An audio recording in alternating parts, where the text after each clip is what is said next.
কোন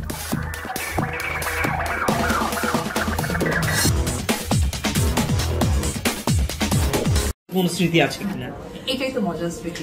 সবাই হাটে যায়। ও আচ্ছা, আব্রামকে নিয়ে যেটা হয়েছে যে ও গত বছর থেকে আসলে মানে খাসি কেনাটা বোঝা স্টার্ট করেছে, আগে ভিউয়ার্স শুনছেন ঢালিউড কুইন অপু বিশ্বাসের মুখে একমাত্র সন্তান আব্রাম খান জয়কে নিয়ে তুমুল আলোচনা। ভয়ও পেত কিছুটা, কিন্তু কোরবানিটা দেখেনি কখনো, এখনো অনেক বেশি এনজয় করে। তবে যেটা হয় যে ও ওয়েট করে সকালে উঠে যে কখন তাড়াতাড়ি পাঞ্জাবিটা পড়ছে না, কখন জয় অপুর কতটা প্রিয় তা কিন্তু তার কথার স্টাইলে, তার চোখ মুখ দেখলেই বোঝা যায়। সময় হবে, কখন টানাবে।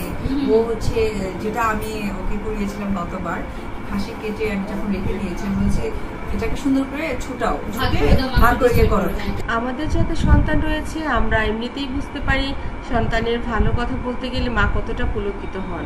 সে মানে ভাগ করে এক জায়গায় রাখছে, আবার এখানে রাখছে, মিলাই ফেলতেছে। এই বিষয়টা আমার কাছে খুবই ভালো লাগে। এবং আমি যখন বললাম বাবা আমাকে ওই বলটা একটু এগিয়ে দাও, আমাকে একটু চুলটা এগিয়ে দাও। আর অপু তো রীতিমতো যুদ্ধ করেই আব্রাম খান জয়কে পৃথিবীর আলো দেখিয়েছিলেন, সেক্ষেত্রে তার কথা তো একদমই আলাদা। কাপড়টা এগিয়ে দাও, সব এগিয়ে আমাকে দেয়। এই বিষয়টা আমার কাছে ভালো লাগে। ঈদের কোন সিনেমাটা সবার আগে দেখবে? এই সিনেমার জন্য অনেক শুভকামনা, ওইভাবে সিলেক্ট করা হয়নি। ঈদ আসো। অপু বিশ্বাস শাকিব খান এবং আব্রাম খান জয়কে নিয়ে কিছু বলতে গেলে যেন একদম প্রাণ খুলে কথা বলেন, তার স্টাইলটাই বলে দেয় সেটা। আসলে তো তাণ্ডবটা আসলে অনেক তাণ্ডব করে। আমার মনে হয় আমি না, এই তোমরা যে অপোজিট আছে তোমরা নিজেরাই আগে তাণ্ডব দেখবা, রাইট? আমাদের সবসময় সাকিব ক্যামেরাগুলো সব ঘুরে আমি তোমাদের দিকে ধরবো, সবাই আমাকে দিবা, আমি বলবো তাণ্ডব। কেমন লাগছে আপনাদের কাছে অপুর এই যে চমৎকার করে বলছে? নিশ্চয়ই আপনাদেরও অনেক ভালো লাগছে, কমেন্টে লিখবেন। কিন্তু দেখে তোমাদের কেমন লাগে, ঠিক আছে? এটা আবার তোমাদের সাংবাদিক ভাই বোনদের কাছে প্রশ্ন, তোমাদের তাণ্ডব দেখে সাকিব ভাই যখন তাণ্ডব দেখে আমাদের নিয়েই দেখে, এটা আমার খুব ভালো লাগে পরিবারের মানুষ হিসেবে যে সে তোমাদের।